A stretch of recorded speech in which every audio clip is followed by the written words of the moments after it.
del norte de México y estudié en la Universidad Autónoma de Nuevo León. Soy especialista en otorrinolaringología y cirugía de cabeza y cuello, y después tengo la subespecialidad en otorrinolaringología pediátrica.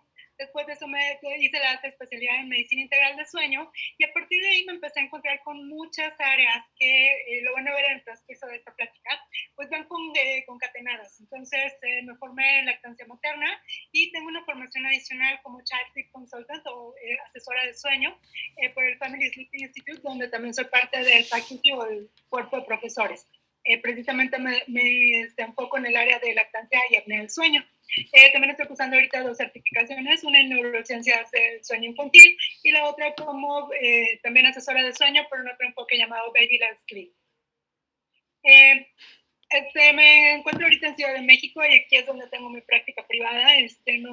No manejo práctica institucional. Me encuentro en el Star Médica Hospital Infantil Privado de acá de Ciudad de México. Y pues quisiera empezar esta plática declarándoles que no tengo ningún conflicto de interés. Cualquier marca o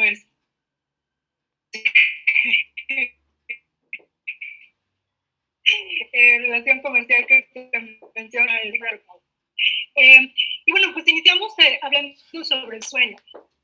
El sueño, parece que cuando estamos dormidos no hacemos nada, pero en realidad sí estamos muy activos fisiológicamente hablando. Es un proceso completamente normal por el que todos pasamos y es un momento en el cual pues perdemos el estado de conciencia de forma reversible. Y mientras que estamos inconscientes, nuestro cuerpo va a estar realizando múltiples funciones. Vamos a tener primordialmente funciones de consolidación y funciones de reparación. Dentro de estas funciones, pues incluyen muchos elementos de nuestro organismo.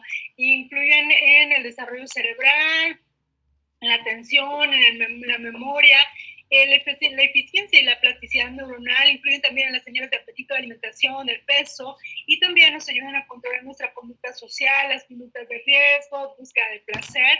También se refiere a la función inmunitaria. Y es muy útil para algo que le llamamos aclaramiento, que es que todas las experiencias o aprendizajes que se van acumulando a lo largo del día, pues se van a quedar los que son realmente significativos y los que no son significativos, pues se van a ir desechando. Entonces, si hay algo que me gustaría que se llevaran de esta plática como un mensaje para llevar a casa, es que el sueño es un indicador de integración y de madurez neurológica. No es nada más un proceso que está ahí por estar, sino que va madurando, se va integrando, y en el momento que tenemos un descanso adecuado y tranquilo y funcional, quiere decir que tenemos ya bien integradas y bien establecidas las conexiones neuronales que lo manejan. Por eso es tan importante que nos dediquemos a atacar todas las cuestiones que interfieran con el buen dormir. ¿Y a qué le llamamos trastornos respiratorios del sueño? Bueno, pues trastornos del sueño hay muchos. Los respiratorios se enfocan primariamente en cuando el flujo del aire, sobre todo a nivel de las áreas más vulnerables, que es, tradicionalmente conocemos la orofaringe, pero puede ser en múltiples lugares, se estrecha y se cierra. Entonces, no tenemos un paso adecuado hacia el área pulmonar del flujo de aire que normalmente maneja. El sistema nervioso se da cuenta y manda señales de rescate para poder hacer un esfuerzo de inspiración o de regreso del flujo aéreo. Esto lo vemos, por ejemplo, en los pacientes. Esta es una pacientita mía que les quiero presentar.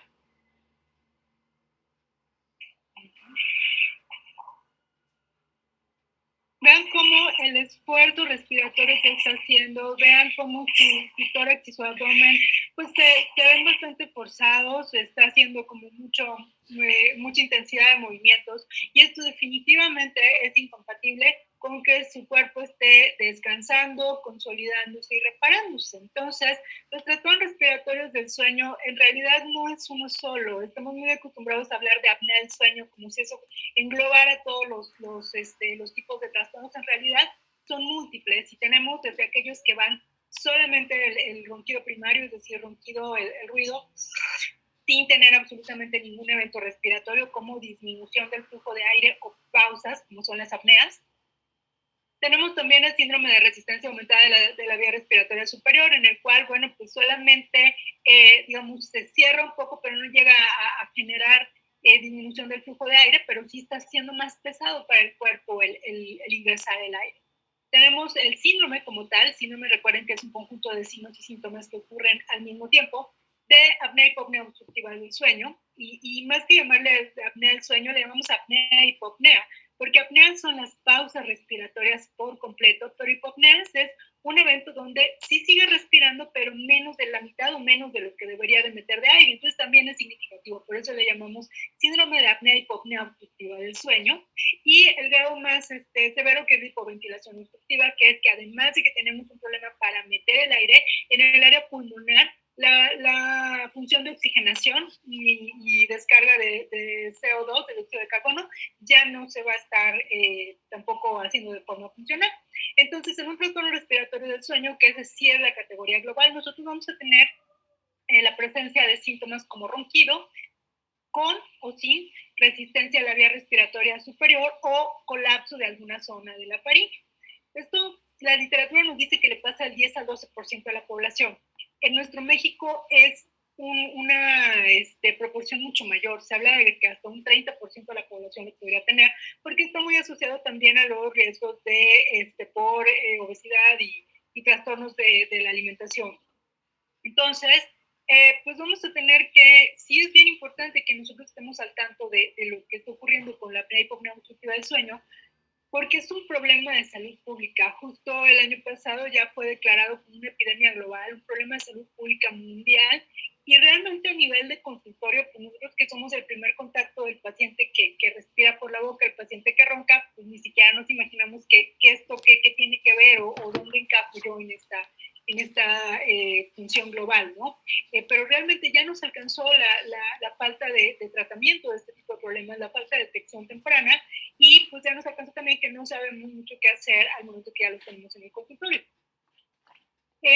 Y bueno, pues inevitablemente cuando hablamos de trastornos respiratorios, el primer efecto que se ve alterado es que tenemos cambiada la dinámica natural de la respiración. Hay un par de frases que a mí me gustan mucho, que es que la nariz la debemos usar para respirar y la boca exclusivamente para hablar y comer. Este es el equilibrio natural de la vía respiratoria. Y esta frase, que la verdad es que nunca he sabido quién la dijo, si alguien tiene la referencia de quién es el autor, me encantaría que me lo comparta, porque la digo mucho y no sé quién es el autor, que es que tú debes de respirar por la boca tan seguido como comes por la nariz. O sea, son cosas completamente diferentes. ¿Qué es lo que ocurre? Pues que si por alguna razón la nariz no puede hacer su trabajo, pues desbalancea el acto respiratorio, y el cuerpo no te va a preguntar, tú tienes la boca y bueno, pues utiliza el otro orificio, pero en el momento que le pasas a la boca el trabajo de respirar, la boca ya tiene 3 tareas: comer, hablar y respirar.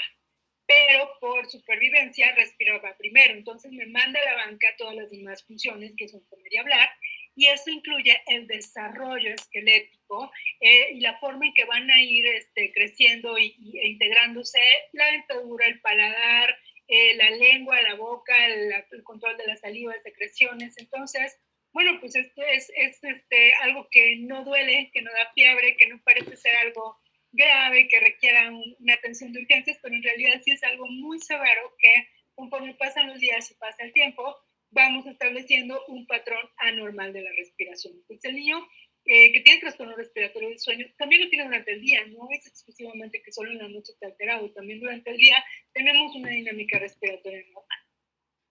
Y si hablamos de signos de respiración bucal, yo creo que a lo mejor ustedes se acuerdan en la escuela cuando estábamos en la licenciatura, no sé si a ustedes les tocó, yo como torrino, bueno, en realidad cabeza y cuello es algo que la parte anatómica y fisiológica, pues la ve uno ahí como una materia de 3 pesos, ahí un tostón que doy por materias como embriología, como fisiología, como anatomía. Bueno, pues aquí está el para qué me iban a servir. Porque si hablamos de signos de respiración bucal, no sé si a ustedes les es familiar, o sea, todos hemos visto una imagen en los libros de anatomía de cabeza y cuello, pues así, la litografía más viejita del siglo pasado, antepasado, que se puedan imaginar, nos hemos visto que hay esta carita, ¿no? Que es la famosísima fascia salenoidea, la fascia del respirador bucal. Entonces, pues ¿desde cuándo se conoce? Pues ya hace un montón, o sea, realmente descripciones, ¿desde cuándo sabe la humanidad que existe la respiración bucal? Pues cualquier cantidad, ¿no? Y la cosa es que ahorita en 2020, pues lo seguimos viendo, en realidad. O sea, sigue siendo un signo que es pivote, que es un signo clásico que podemos nosotros todavía a estas alturas encontrar. Pero a mí la pregunta que me hace irme más allá es, ¿por qué lo seguimos viendo? ¿Okay? Hay enfermedades como, bueno, sarampión ya no, porque el sarampión ya regresó, pero en esta plática siempre usaba el ejemplo del sarampión, pero ya me lo ganaron, ya regresó. Pero bueno, digamos, enfermedades de las que ya están erradicadas, la viruela. O sea, ¿por qué ahorita ya no vemos viruela? Bueno, porque se hicieron muchos esfuerzos para detectar la causa, para prevenir. Y el esfuerzo preventivo, en este caso con las vacunas, es lo que la erradica. ¿Ok? Entonces, si después de tantos décadas, centenios, nosotros todavía tenemos signo de respirador bucal, la verdad es que es precisamente por lo mismo, porque no hemos entendido la fisiopatología del padecimiento y porque no hemos hecho ningún esfuerzo a gran escala por prevenirlo y desaparecerlo. Porque en realidad la fascia adenoidea no es algo que nos avise, no es un signo de la enfermedad, no es un síntoma, es parte del problema, como vamos a ver en el transcurso. Entonces, pues les platicaba que nosotros siempre damos 3 pesos por las materias esas de los primeros semestres, entonces aquí es también donde la embriología regresa a cobrarnos la factura, porque todo esto en realidad empieza desde la vida intrauterina. Nosotros no podemos hacer un recuento de cuándo empezó esto si no nos vamos hasta el momento de la vida embriológica, ¿no? Entonces, no sé si recuerdan ustedes por ahí, no los voy a aburrir, este no es un momento para entrar con malos recuerdos de los famosos arcos faringios, no sé ustedes, yo todas las veces que los estudio, todas las veces me vuelven a olvidar, o sea, no los hago obvio con malos recuerdos, menos ahorita en cuarentena, pero sí me gustaría que repasáramos brevemente cuáles son las estructuras derivadas de los arcos faringios. El primer arco faringio se enfoca en estructuras que nos van a ayudar con la masticación y con la audición. El segundo arco faríngeo se enfoca en elementos que nos van a dar la expresión facial, secundariamente la audición y secundariamente la deglución, función que también comparte con el tercer arco faríngeo. Y el cuarto arco faríngeo se enfoca en la voz, en la respiración y en la protección de la vía aérea. Esto es un concepto importante, el saber que todas estas son funciones que se van a formar juntas, provienen del mismo origen embriológico, se van a desarrollar juntas una vez que nacemos y vamos teniendo ciertas conductas, se van a enfermar todas juntas. Es súper, súper importante que ustedes sepan que si se enferman, todas van a estar afectadas. No quiere decir que si yo tengo un problema de la respiración es exclusivo de la respiración. También seguramente estará afectada la masticación, la audición, la expresión facial, la deglución, la protección de la vía aérea. Y ese es el error principal que cometemos todos como especialistas en nuestra área, que si yo soy otorrino me voy a la pura nariz, que si yo soy odontólogo me voy a la pura, al puro diente. Pero si me voy al diente y se me olvida el paciente, eso es lo que nos tiene a cada uno de nosotros en nuestra visión de túnel. Y entonces, pues descuidamos todas las demás funciones, atendemos la de nosotros y pues las demás se nos van. ¿Ok? Cuando el niño ya nace, después de eso, del nacimiento, también vamos a tener un periodo crítico de desarrollo. Los primeros 2 años de vida son básicos y esenciales para el establecimiento del desarrollo de la vía aérea. Y en ese desarrollo vamos a tener la parte de oromotricidad, que ahí influye desde la primera hora de vida cómo se va a alimentar ese bebé. Es muy diferente, ya lo vamos a ver en algunas diapositivas más adelante, cómo se desarrolla y cuál es la función muscular, la fuerza que logran alcanzar cuando tenemos la alimentación directa al seno materno, que cuando la tenemos en biberón, que cuando la tenemos con otros mecanismos, con sondas, por ejemplo. Las aferencias sensoriales, que son todas las sensaciones que el bebé recibe y procesa para establecer conexiones cerebrales. El desarrollo miofuncional, es decir, la fuerza de coordinación y control neuromuscular. La deglución y la masticación, que se van integrando junto con la succión. También hay un desarrollo del equilibrio y de la postura, ¿okay? Conforme el niño empieza a sostener cabeza, a sostener el cuerpo, a sentarse, a gatear, a pararse. Y también influye el tema de la inflamación, que la inflamación puede ser tanto, por ejemplo, por cuadros infecciosos recurrentes, por privación crónica de sueño, que es un estado que a todo el cuerpo nos lo deja en un estado de estrés oxidativo.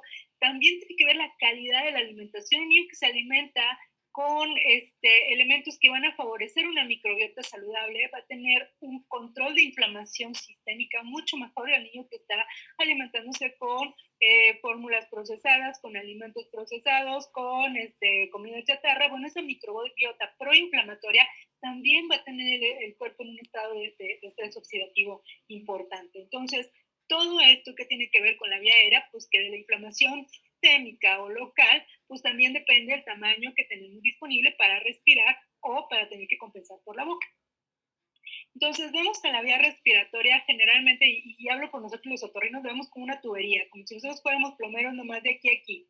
Y en realidad lo que tenemos que considerar es que la vía aérea tiene muchas ramificaciones hacia conexiones cerebrales, tiene el arco de comunicación de las conexiones cerebrales hacia la parte de control neuromuscular, tiene la parte de transportar el aire, el espacio amplio o chiquito que nosotros tengamos para transportar el aire, y acá abajo a nivel de los pulmones tenemos la parte ventilatoria. ¿Okay? Entonces esos 4 pilares son muy, muy importantes, son los 4 elementos sobre los cuales se va a producir o se va a prevenir la apnea obstructiva del sueño en niños, y en todos en general. Les comparto video. Es una resonancia magnética en tiempo real en donde la persona está haciendo algunas funciones. Está en alemán, pero bueno, quiero que vean toda la coordinación. Este es un baile sumamente coreografiado, y para llegar a este estado de madurez y de control, vean cómo vamos a tener la respiración, los movimientos, la coordinación, el esqueleto, ¿okay? La parte del área que contiene todas las estructuras. Entonces, para tener este grado de coordinación, hacer pausas para respirar, para atravesar el aire, para proteger la vía aérea, para abrirla, para pronunciar diferentes sonidos, para modular la voz. Entonces, ahí es donde entra en juego todo lo que les platicaba al inicio del sistema embriológico. Eso deriva en toda la coordinación que vamos a tener. Entonces, si ya hablamos de que todo esto es lo que está involucrado, pues obviamente los trastornos respiratorios del sueño ocurren como un efecto dominó cuando alguna de estas funciones, ya sea la ventilatoria, la sensorial, la parte de la musculatura, los tejidos blandos, la estructura maxilomandibular o la parte pulmonar, pues cualquiera de esas se altere. ¿Okay? Entonces tenemos muchas piezas que cualquiera de ellas que esté en desequilibrio nos va a tumbar a todas las demás. Y esto depende, pues como les decía, de conductas tan sencillas como cómo va creciendo un niño y cómo va llevando su alimentación. Por ejemplo, les presento en este video. Todas las características físicas de un bebé están diseñadas para la lactancia, y la lactancia directa es seno materno. Nosotros ya estamos como sociedad, estamos muy desconectados de lo que realmente es la alimentación. Y la satanizamos mucho, ¿no? Es que lo va a hacer dependiente, es que lo va a hacer caprichoso, y en realidad todas nuestras estructuras de cabeza y cuello están diseñadas para hacer el esfuerzo de extracción de la leche humana, y para desarrollarse con base en eso, la rama, el cuerpo de la mandíbula y los músculos del piso de la boca, los músculos de lengua, de paladar, los cartílagos, la coordinación de los cartílagos de la laringe, que son protectores de la vía aérea, ¿okay? La extracción que genera una fuerza a nivel de las paredes musculares, del velo del paladar, de la parte media y posterior de la lengua, el piso de la boca, genera un esfuerzo muscular que no puede ser reproducido con ninguna terapia en ningún momento de la vida. Y es gratis. Lo que pasa es que, bueno, pues si en nuestro México les decía que tenemos una tasa muy alta de apnea del sueño, también tenemos tasas muy bajas de lactancia, y no es coincidencia. También, bueno, les presento esto en tiempo real, si lo quisieran ver, cómo está ocurriendo. Este es un ultrasonido en el cual el transductor está en el cachetito del bebé. Esto que ustedes ven aquí es el pezón, lo estoy señalando. Esto de abajo es la lengua. Y este es el movimiento que se genera cuando vamos a a lactar a seno materno.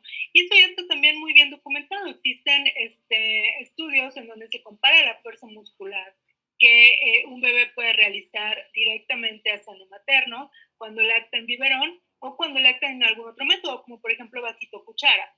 Esto que ustedes ven en la gráfica en el área vertical es el porcentaje de fibras musculares que se están utilizando al pecho, vean, este es como el rango y la media, al biberón, muy por debajo, ¿okay?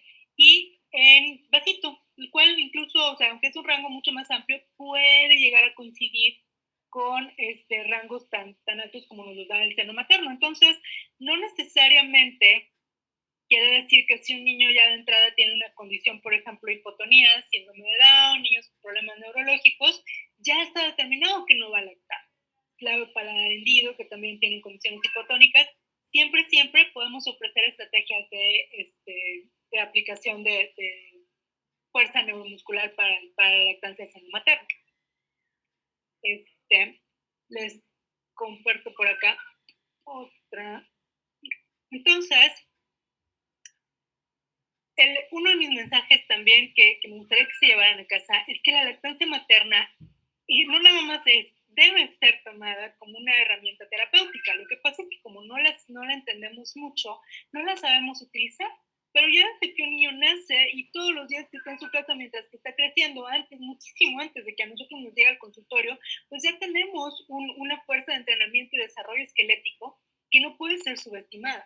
Entonces es importantísimo que ya dejemos de estarnos peleando que si da caries, que si no da caries, que si ya se lo tiene que quitar, que no se lo tiene que quitar. Más bien, apliquémonos a entender cuál es su función inicial y cómo la puedo usar a mi favor. ¿Okay?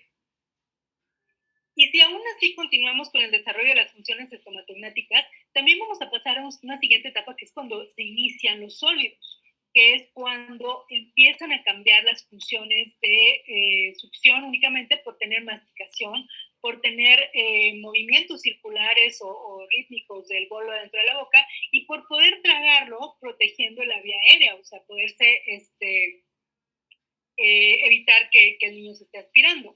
Entonces, también esto es algo que donde nosotros como especialistas en odontología o en mi caso como en otorrino no vamos a estar presentes, pero sí es importante que hagamos la fuerza de presión, de conexión de los puentes con las especialidades que sí están ahí para que sepamos que podemos colaborar mutuamente. Y efectivamente, o sea, todavía este niño que no tiene dientes y todavía no les parece a la gente que sea momento de ir al odontólogo, ya desde entonces se está gestando el problema o la solución que tú vas a tener en tu consultorio. Esa fuerza de muscular y esa coordinación también va de acuerdo a la progresión de consistencia. Si al niño lo tienen con purecitos y papitas hasta los 3 años, o al niño se le van progresando las consistencias para permitirle tener un mayor control, se van favoreciendo que tenga control también de otro tipo como de agarrar instrumentos, de manipular sus alimentos. También estamos teniendo apariencias sensoriales, también estamos teniendo control motor. Y bueno, pues el desarrollo craneofacial se va a ir generando principalmente a nivel de tercio superior con respecto a la bóveda craneana. O sea, vamos de acuerdo con el desarrollo del cerebro. Pero los tercios medio e inferior, y ustedes lo saben mucho mejor que yo, van de acuerdo al uso que le damos a los músculos de la expresión facial, a los músculos que van a determinar los patrones respiratorios y al uso en sí de la nariz. Pues como les decía, que estas funciones, así como se forman juntas, se desarrollan juntas, también se van a enfermar juntas. Y entonces vamos a tener el desarrollo del síndrome obstructivo nasal, que es de tener un equilibrio donde respiramos por nariz, comemos y hablamos por boca, pues se nos desbalancea y ahora sí estamos haciendo malabares, tratando de respirar, de comer y de hablar por el mismo orificio. Y el cuerpo pues va compensando, porque en el momento en que... Ay, me olvidó. En el momento en que nosotros cambiamos la dinámica respiratoria, ¿okay? De lo que normalmente debería de ser entrar el aire directamente por nariz, la lengua normalmente debería estar pegada al paladar. Sientan en este momento donde tienen sus lenguas, deben estar pegadas al paladar. si por alguna razón, en este caso, en este ejemplo, me están poniendo unas adenoides crecidas, la boca se empieza a abrir, la lengua pierde ese contacto con el paladar, se pierde el contacto con el paladar, se baja la lengua y también empieza a tener, no hay quien contenga los músculos de los carrillos, los músculos masticadores, los maceteros, no hay quien contrarreste esa fuerza. Entonces me van a empezar a estrechar el arco dental superior, en vez de ser como una U se vuelve una V. ¿Por qué? Porque no hay quien contrarreste, o sea, la lengua no está para contrarrestar la fuerza que me mandan los músculos masticadores, los maceteros. Y bueno, pues también la deglución se vuelve atípica, es decir, empezamos a tener entre las dos arcadas dentarias la presencia del músculo de la lengua, me va empujando hacia afuera los dientes, las piezas dentarias, me va haciendo perder la adecuada oclusión, vamos teniendo atrición, vamos teniendo diferentes mecanismos de contactos alterados y eso invariablemente nos va a afectar la articulación temporomandibular. Y esto es un síntoma también bien común, si se los pongo del otro lado, del lado médico, es una consulta muy común en pediatría, el dolor de oído, entre comillas, pero no es dolor de oído, es dolor de la ATM.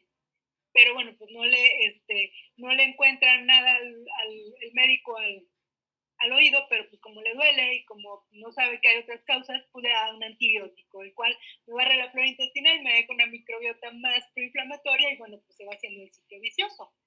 Entonces, ¿qué es lo que se altera en los síndromes obstructivos de la respiración? Igual dice nasal, pero en general son todos los síndromes obstructivos, pues todo lo que es la estructura del arco dental, el crecimiento del tercio medio facial, vamos teniendo hipoplasias maxilares, vamos teniendo una elongación facial y la parte de la sutura intermaxilar y el cóndilo, también el cóndilo mandibular se va a ver afectado junto con la contracción muscular también se ve afectada. No es lo mismo unos maceteros que están contraídos, unos músculos del piso de la boca que están sosteniendo, a unos músculos que están completamente relajados porque tenemos que tener la boca abierta para poder respirar. Entonces, estos músculos están sentados en el sofá reclinable, viendo el Netflix, y a la hora de que en la noche se llega a cerrar la vía respiratoria, pues claro, porque están todos aguados, y el cuerpo requiere un esfuerzo fuerte para regresar el flujo aéreo, pues qué condición física tienen esas fibras musculares, pues ninguna, entonces son los ahogos. ¿Okay?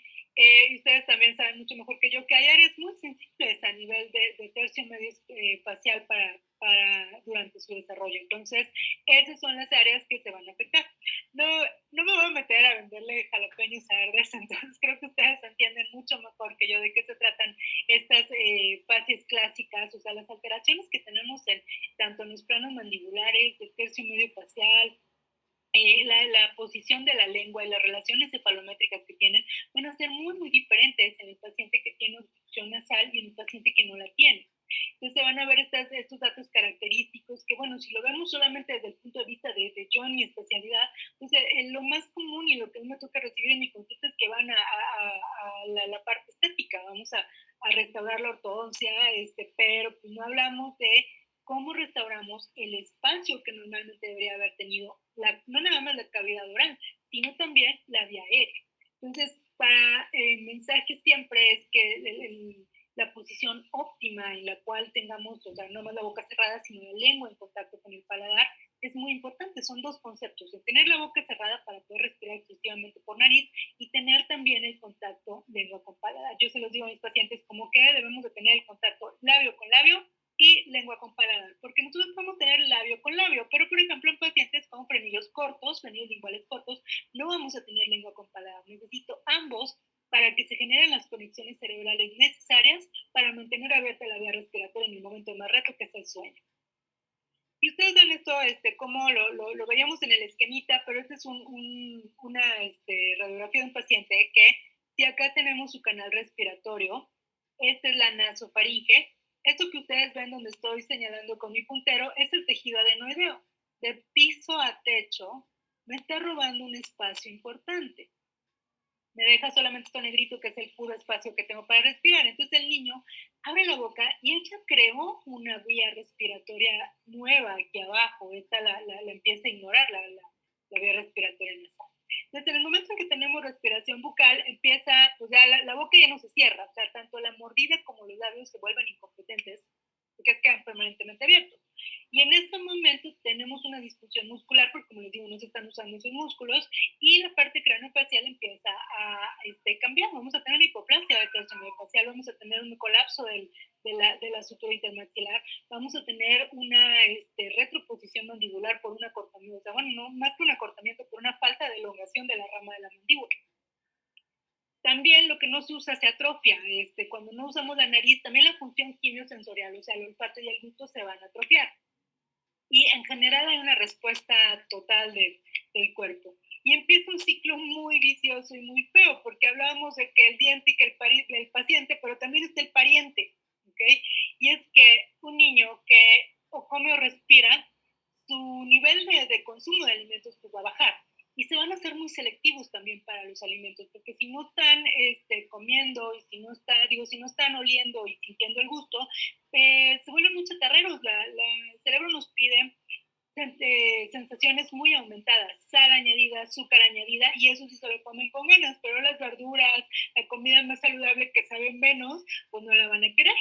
Y si tenemos la boca abierta y los mocos se están estancando y no estamos filtrando, pues se va a estar enfermando cada rato. Entonces la mamá ya está de los nervios porque el niño no come, porque el niño está con tos y dice la abuelita, bueno, pues tranquila, con tal de que coma algo, pues ya le di unas galletitas cargadas de azúcar y todo, pero pues se las comió y ya descansa el alma, ¿no? Y el pediatra aparte le dijo que le dé un pedazur o que le dé unos jarabito para que le dé hambre.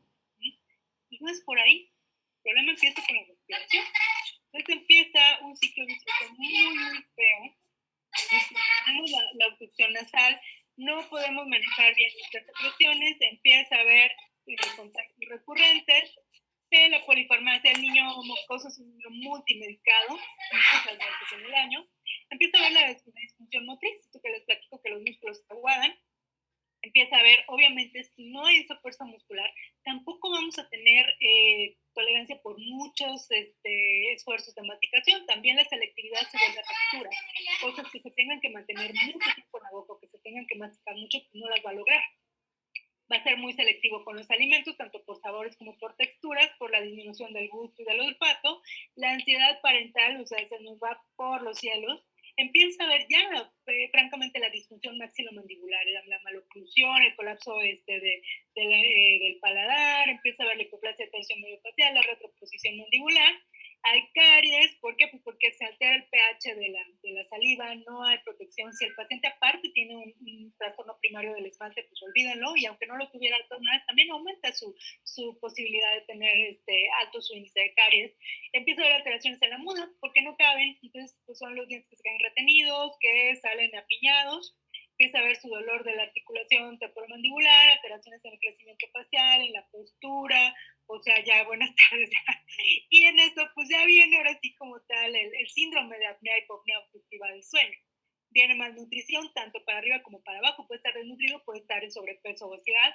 El cuerpo que no descansa bien está con inflamación sistémica a todo lo que da. Esto le aumenta su riesgo de presentar enfermedades crónicas, diabetes, hipertensión, enfermedad cardiovascular, o sea, ya, píquenle, ya, por favor, pobre niño, o sea, es impresionante todas las consecuencias que tiene la falta de respiración adecuada.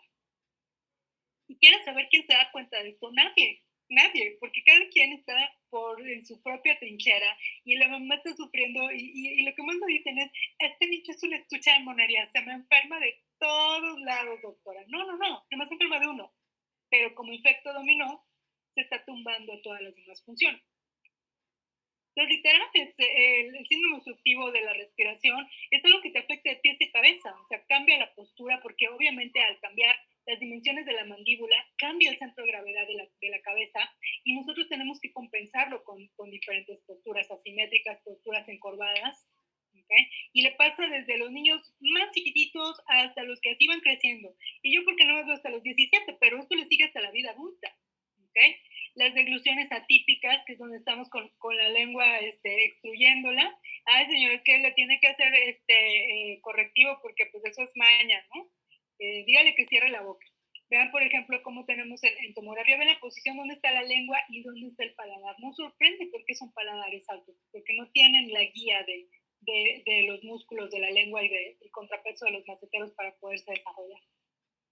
Entonces, todas las condiciones pues nos van generando distintos problemas porque así crece. Y el problema de que el paladar se colapse y se vuelva alto es que también me roba altura nasal. Y entonces el tabique, que venía programado genéticamente para medir cierto número de centímetros, sí, pero pues eso es contando con que la altura nasal se iba a desarrollar normal. Si se desarrolla más cortita, pues el tabique se va a enchocar, aunque nunca jamás se haya golpeado. Les platico una anécdota que mi socio y yo, por alguna razón, cayeron en nuestras manos estos retenedores bonitos que ustedes utilizan y los empezamos a utilizar para tomar fotos de nuestros dientes. Por favor, no nos critiquen, somos muy, muy inexpertos. Sé que ustedes hacen fotos mucho, mucho mejores que las nuestras, pero son nuestros pininos. Entonces empezamos a dar cuenta de algo. Este es un pacientito que está justo cuando lo están anestesiando para operarlo por amígdalas de adenoides crecidas. Y al inicio nosotros queríamos solamente imitar lo que ustedes hacen con un esfuerzo muy, muy pobre, por cierto. Pero aquí pasó algo muy importante, que es que yo tuve que cerrarle la boquita al paciente. O sea, un niño que ya está anestesiado, están a punto de intubarlo, está relajado, está, y, y le soltábamos nosotros la barbillita, pues se queda así, ¿ok? La lengua está aquí abajo, no está contactando el paladar, y la cosa es que así duerme. ¿Y qué pasa, por ejemplo, con estos niños que tienen secuelas mucho más severas? Vean el estrechamiento, el apiñamiento de la arcada dentaria superior, pues que así duerme, con la lengua completamente abajo. ¿Okay? Y vean el colapso palatino. Digo, sé que ustedes sacan fotos mucho mejores, pero bueno, es lo mejor que tengo. Si alguien quiere hacer una contribución a mi humilde plática, por favor, son bienvenidos. Entonces, pues todas estas cuestiones en donde a veces nos vamos más por el tema del arco del diente, no tanto del restaurarlo de manera integral, de la incompetencia de la mordida, en realidad tendríamos que hacerlo todo en conjunto, porque así crecen. Y sí, con una ortodoncia hay una estética muy bonita, pero el paladar siguió colapsado, la altura nasal siguió colapsada y me llegó a la edad adulta con una lengua que no cabe en su cavidad, que no le corresponde. Entonces todos esos tejidos se van a amontonar al momento de que duermo. Vean, estas son fotos de mis socios que han sido adultos y ven cómo está la parte ya que se ve bonita, pero el colapso palatino persistió. Entonces, tenemos también esas formas de dormir donde la lengua sigue abajo. Y ahí ya acumulamos y ya la sutura ya está funcionando, ya no hay mucho que ofrecerle. Y así creció efectivamente. Y a mí como otorrino, por lo que más me interesa que el tercio medio, la arcada dentaria, la mandíbula se desarrollen armónicamente, es porque su tamaño me va a determinar a mí de qué tamaño va a ser la vía respiratoria. Este es un estudio con una tomografía de Condin, entonces donde estamos viendo que pues, el espacio, la vía aérea es un paciente control, un paciente que no tiene nada, y un paciente que tiene una disfunción maxilomandibular desde la infancia no atendida. Vean cómo la lengua no tiene el contacto con el paladar. Tenemos el contacto labio con labio, pero no logramos contacto lengua con paladar. La lengua se va para atrás y me estrecha la vía respiratoria. Este es un paciente que está funcionando en la vida adulta con un popotito del tamaño de un niño. Vean, por ejemplo, esta es la diferencia entre un paciente control y un paciente que no tiene nada. Vean cómo está la vía respiratoria amplia. Tenemos un espacio grande. Si aquí se relaja durante el sueño, pues no me va a cerrar. Vean un paciente que sí tiene una disfunción maxilomandibular, el estrechamiento que vamos a tener en la vía respiratoria y el popotillo que me queda para respirar. Vean la diferencia entre las dos arcadas dentarias. ¿Okay? Y este pedacito pues se colapsa nomás con soplarle, ¿no? Entonces, ese es el problema que tenemos ahorita con la apnea del sueño a nivel del adulto, en el cual no se restauraron todas las condiciones, porque incluso aunque este paciente le hubieran operado las esquinas, le hubieran operado las adenoides de chiquito, no resolvimos todos los pilares del tratamiento. ¿Okay? Y bueno, si aparte consideramos que en México, sé que nos están viendo de otros países, pues si en sus países es también un problema la comida chatarra, la obesidad, el sedentarismo en la infancia. Pues imagínense, esta es una gráfica que me gusta mucho compartirles, que es de qué se enferman y se muere la gente. Esto es en México, las padecimientos en azul son enfermedades crónicas, las infecciosas son en rojo y las lesiones son en verde. Esta es una gráfica de qué se enfermaban y se morían los mexicanos en 1990. Es una gráfica que se llama la doble carga del subdesarrollo. 20 años después, pues ya nos carcomieron las enfermedades crónicas. ¿Okay? Entonces, sí pasamos al primer mundo, a las enfermedades de los ricos, pero pues las carteras siguen igual. Y si yo les marco las que tienen que ver con algún trastorno del sueño, pues imagínense. Y en México la primera causa de trastorno del sueño es la apnea del sueño. Entonces, en defensa propia, doctores, por favor, porque nosotros quienes nacimos en generaciones anteriores, vamos de salida ya en cuanto a productividad. Los pacientes que nosotros estamos atendiendo en el consultorio son los que se van a encargar de producir los recursos para cuando nosotros vayamos a necesitar jubilación. Entonces, pues, ya desde ahorita nos están compitiendo porque ellos mismos ya vienen previamente envejecidos y enfermos desde chiquitos, pues hay que hacerlo, la atención integral desde el principio para que no nos vayan a competir cuando nosotros estemos viejitos. Entonces hablemos de fenotipos, que este es el concepto más importante que me gustaría proporcionarles, que es los 4 pilares que nosotros ya vimos. Cada uno de ellos, imagínenselo como en las patas de un banquito. La inflamación, la ventilación, el control neuromuscular y la permeabilidad de la vía aérea. En la permeabilidad hablamos no nada más de lo que a mí me toca, los pellejos de adentro, sino también de la estructura esquelética de afuera. Tenemos la parte de control neuromuscular, tenemos la parte pulmonar, ventilatoria, la que oxigena, y la inflamación, que puede ser inflamación local a nivel solamente de la vía aérea, y la inflamación sistémica completa. Y sobre eso va a descansar el bienestar del paciente o la calidad de vida. Y no es lo mismo como yo voy a trabajar con un paciente que le falta nada más una patita, uno que le faltan 2, uno que le faltan 3, o uno que le faltan todas. ¿Okay? Porque si yo nada más veo mi misma especialidad, voy a decir, mira, yo como torrino yo le puedo las anginas y algo le ha de ayudar. Ajá, sí, síguete diciendo eso, ¿no? Porque la verdad es que resolviste una parte, pero la mayor parte del problema se queda desbalanceada. Entonces, pues, ¿cómo se trabajan los trastornos respiratorios del sueño? No se tratan con una cosa en especial. Yo muchas veces veo que dicen el tratamiento para la apnea del sueño. No, es dependiendo del sapo de la pedrada, qué es lo que está afectado. Si está afectada la permeabilidad de la vía aérea, pues muy bonito, ahí es donde entro yo como torrino y ayudo con despejarla, ya sea por alergia, por inflamación, por algo quirúrgico, adelante, técnicas tenemos y para meter para arriba. Y el problema de la función maxilomandibular, perdón, la disfunción maxilomandibular, este es el área donde ustedes son nuestras estrellas. Tenemos también la parte de motricidad, sensorial, miofuncional, o sea, los terapeutas sensoriales ocupacionales del lenguaje son nuestra especialidad más olvidada y son aliados totalmente. La parte de equilibrio y postura con nuestros rehabilitadores físicos. También como médicos de sueño sabemos hacer otras estrategias como la presión aérea positiva, el CPAP. Les puedo decir que es una cosa que se ve muy aparatosa, pero resuelve bastante bien. Y el principal obstáculo es el personal de la salud que dice, eso no se puede hacer en mí. Se puede y se puede bien.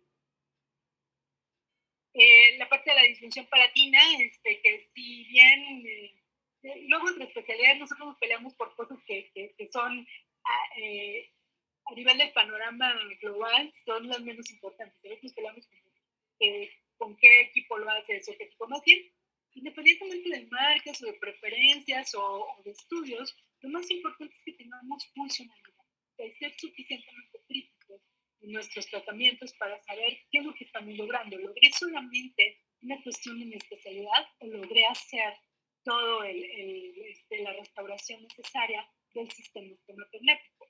Creo que es momento de que empecemos a hablar de que yo soy otorrino, yo me dedico a nariz, garganta, y tú eres odontólogo, te dedicas a la parte estomatológica, y empecemos a hablar de que es una atención craniofacial integral. Ese es como nuestro punto de partida para poder hacer las cosas como realmente el paciente las está necesitando.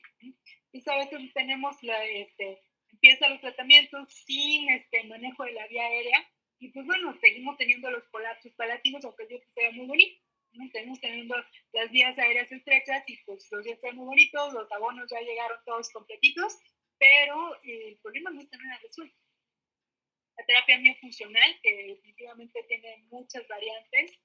No hay un set exacto de ejercicios. Yo estaba muy preocupada al inicio cuando trabajaba con esto. ¿Cuál es el mejor set de ejercicios?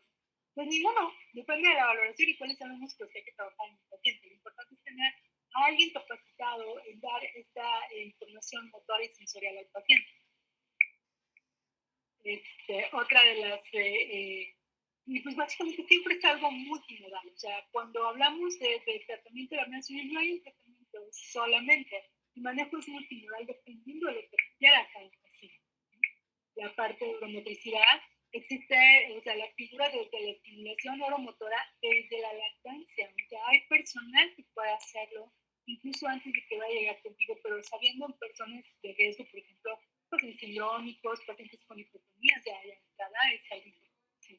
El acompañamiento en la integración funcional y motora de la alimentación complementaria también es algo que como especialistas en cabeza y cuello no deberíamos de pasar desapercibido. Entonces, pues miren, si nosotros así como terreno de todos estos detallitos, de ¡ay, qué chiste! O sea, pues yo lo que quiero es operar, ¿no? Yo me imagino que ustedes como odontólogos también tienen algo que, pues eso qué, ¿no? Yo lo que quiero es que venga mi consultorio y suelte la lana. Pero bueno, pues básicamente para todos hay, si nosotros trabajamos con el paciente en que comprenda todo esto, el concepto del ganchito, en mi consulta se lo explico al paciente y hacemos un plan para cada uno.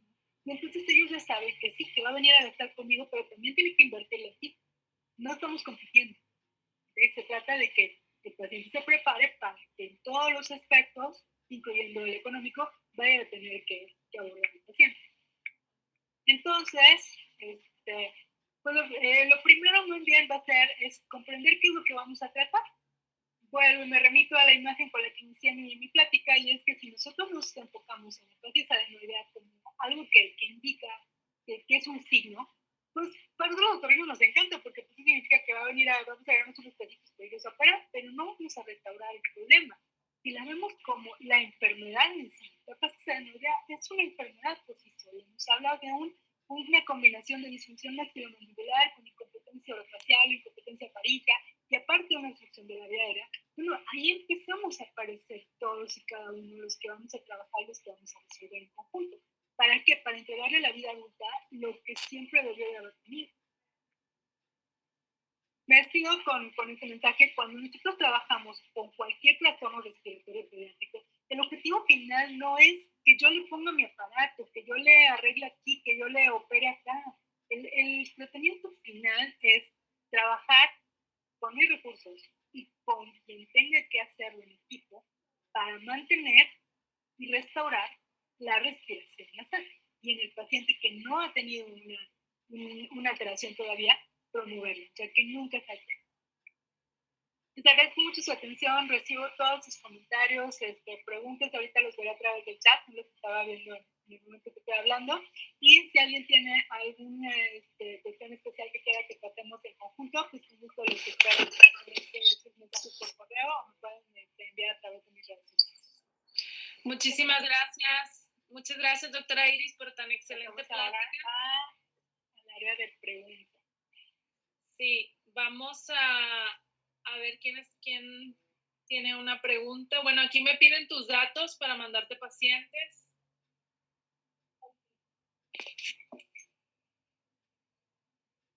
¿Alguien tiene alguna pregunta?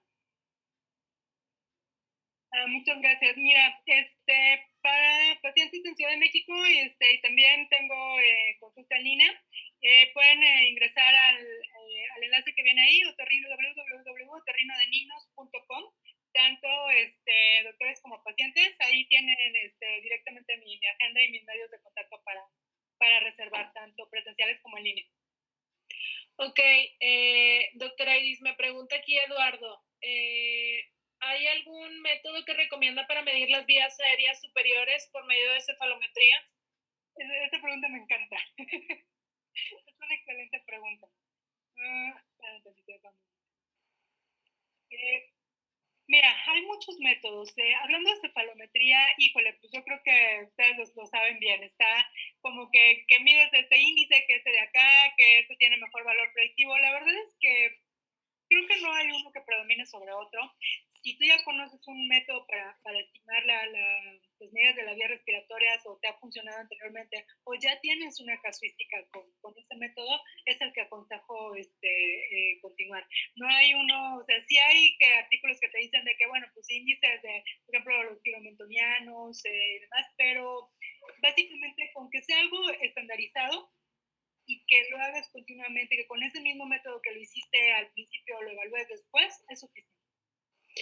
Ok, muchas gracias. Doctora, dice Edith, ¿la disyunción maxilar para su criterio sí ayuda? Definitivamente, yo no opero a nadie que tenga disfunción maxilomandibular y posteriormente no vamos a hacer disyunción palatina. Es sine qua non. O sea, si un niño ya tiene cambios craneodentofaciales, definitivamente yo le haga lo que le haga, tenemos que llevar a disyunción palatina. Eso está muy estudiado, ya está bien descrito los efectos de disyunción palatina a nivel internacional, incluso con efectos tan comparables como una cirugía de vías aéreas. Ok, muchísimas gracias. Pregunta la doctora Sabina, ¿qué tan cierto es que los niños que se quedan dormidos y acostados con el biberón lleno de leche son más susceptibles a padecer otitis media? Es más como concepto ya medio obsoleto. No creo yo que la evidencia actual que tenemos realmente amerite que perdamos tiempo en esas indicaciones. Me preocuparía más del punto de vista de caries, de aseo dental, o sea, que no se lleva a cabo y tienes una fórmula llena de azúcar, que decir que va a haber otitis media. Me lo satanizan mucho y me asustan mucho a las mamás de que es que si se queda dormido con el biberón le va a dar otitis, no le va a dar otitis. Le van unas caries tremendas, pero la otitis, la verdad es que no. Y, por ejemplo, no es lo mismo decir que se queda dormido con biberón a que se queda dormido con el pecho. Totalmente. Claro. O sea, la leche materna tiene un tipo de azúcares diferentes, tiene lisosimas, que son pues,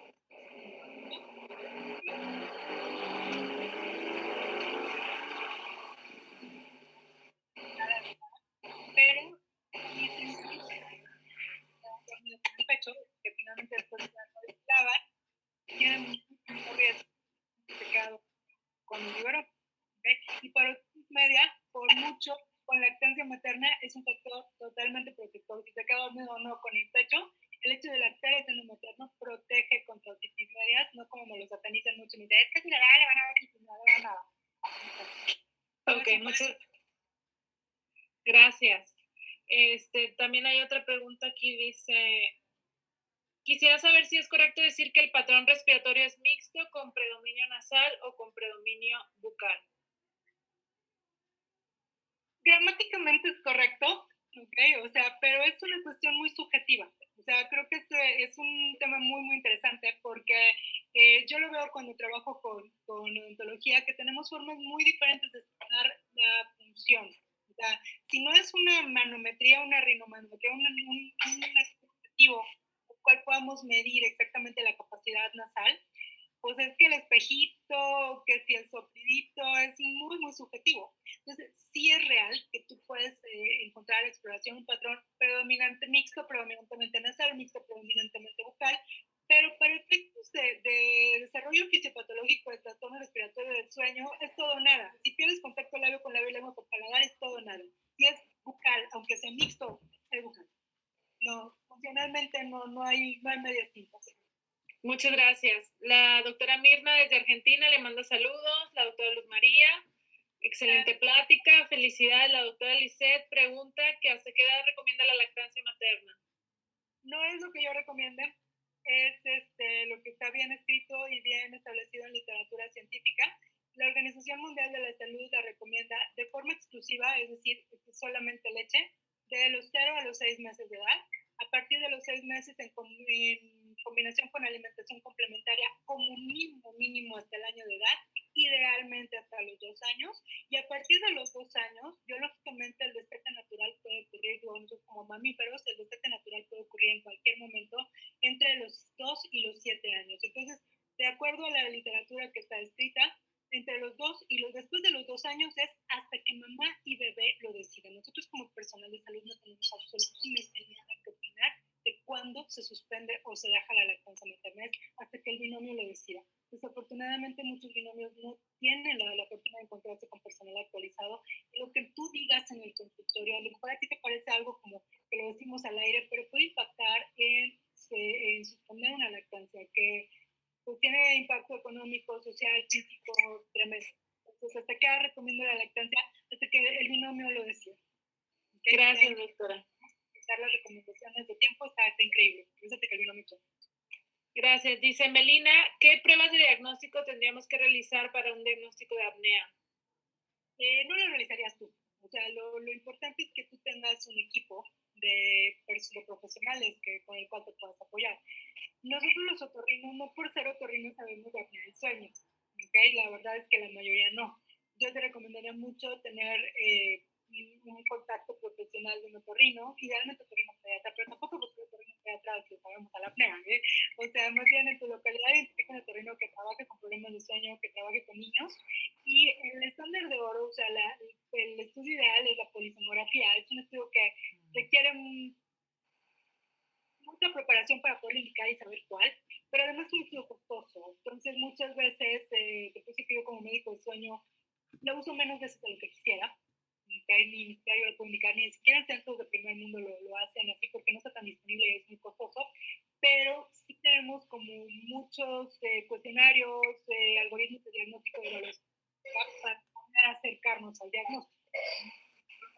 En mi consulta lo que hacemos mucho es notificar al paciente, o sea, sacar 4 pilares que tenemos que trabajar y sobre eso, bueno, no hacemos, sino, bueno, pues trabajamos con lo que hay, con estudios simplificados, pero no sería algo. Muchas gracias. Pregunta la doctora Mariana, según su experiencia, si tenemos un paciente de 3 años que lo están preparando para cirugía y posterior se planeará aparato, ¿sería ideal iniciar rehabilitación muscular con aparato hasta después o antes de la cirugía? Con aparato lo puedes hacer antes de la cirugía, sí, pero pues estás jugando vencidas, porque tú lo que quieres lograr con el aparato, el cuerpo y la dinámica respiratoria alterada te lo rechazan. Entonces, con aparato creo que no tendría mucho caso. Sí se puede trabajar y está indicado también, ya también bastante descrito en literatura, terapia miofuncional. O sea, trabajar con tu terapeuta sensorial, ocupacional, alimentación, masticación, eso sí, definitivamente sin problema antes de la cirugía. Con aparato yo me lo reservaría, o sea, más bien tendría mi equipo de terapeuta para trabajarlo desde antes, lo estoy preparando para recibir el aparato cuando ya está operado y cuando ya traigo buena fuerza muscular, entonces el uso y el tiempo de preparato va a ser mucho más eficiente. Muchísimas gracias. Sí, muchísimas gracias. Un aplauso. Mi odontóloga Denise es la que se lleva las palmas. Yo qué. Vamos a decir a Denise. Sí, muchísimas gracias. Doctora, hay muchísimas preguntas. Yo creo que te vamos a invitar después a otra sesión porque no se acaba. Yo también. Muchísimas gracias por la plática, doctora. Esta plática se estará posteando el fin de semana en el foro y mañana tenemos otra conferencia para que estén al pendientes. Gracias a la doctora Iris por su conocimiento, por habernos compartido esta charla tan interesante y pues me dio mucho gusto saludarte, Iris. Estamos en contacto. Nos vemos. Nos vemos. Bye. Gracias. La conferencia ya no se está grabando.